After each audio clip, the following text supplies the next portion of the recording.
help me?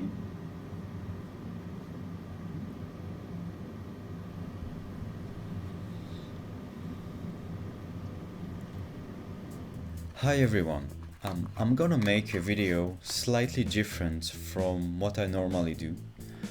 The thing is, as a musician, I use a lot my computer, and lately because of softwares such as Logic Pro or iMovies, my hard drive is just full.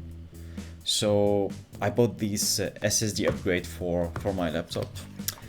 So inside the box you've got some user guide. Also, well, this is where I'll be putting my old hard drive.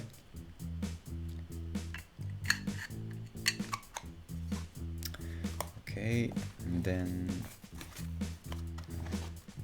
oh, so that's the actual hard drive. Well, it looks pretty small. Some USB cable, some screwdrivers, and well, that's it. So I'll be using a guide from ifixit.com. I also have a full backup of my computer and an USB install of macOS. So let's get started.